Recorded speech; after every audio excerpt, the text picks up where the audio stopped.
Today, I wanted to talk about DPR. If you don't know, DPR is damage per round, and in the community, it is often used as a way to measure whether a build is viable or not. And that's something that I am finding myself not in alignment with much of the community.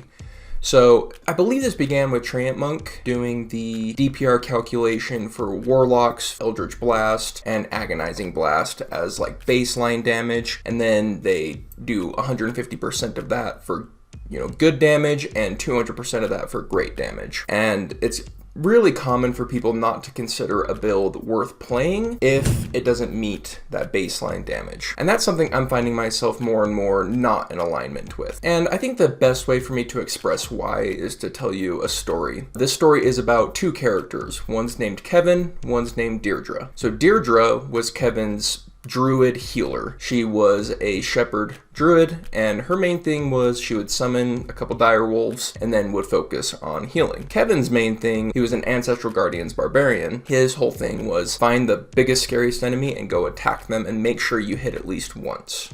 Okay? So that combination made it so everybody wanted to target, or at least the big creature wanted to target Kevin specifically. So it would attack, Kevin had the Barbarian's Rage, so it would be resistant to the damage, and then it would also have its reaction to do like the Spirit Shield to block even more damage. And then Deirdre had the Unicorn Spirit and the healing to keep Kevin topped out very efficiently. So Barbarians and healing are actually quite good because the healing's essentially doubled. So the reason I bring this up is I haven't ran DPR calculations for either of these two characters, but neither of them were built with DPR in mind. They were just built to be a tank and a healer, essentially. And we were the core of the team. We really kept the team together. Now, we needed to do damage, but everybody else, the rogue, the fighter, the wizard, all could just focus on damage because we were taking care of the control and the healing. And so we enabled high DPR characters without having to be high DPR characters ourselves. So I guess the point I'm making is that there is viableness with different kind of builds other than just damage build. You can build something with below DPR. I know it's not that hard to get the DPR standard, but I'm just saying you can build something below DPR, and as long as your team outputs enough damage,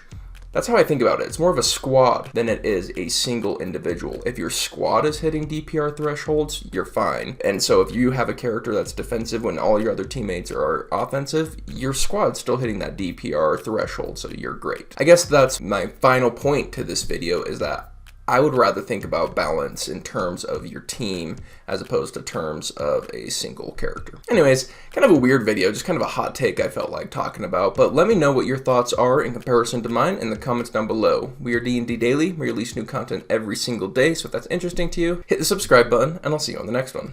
Peace.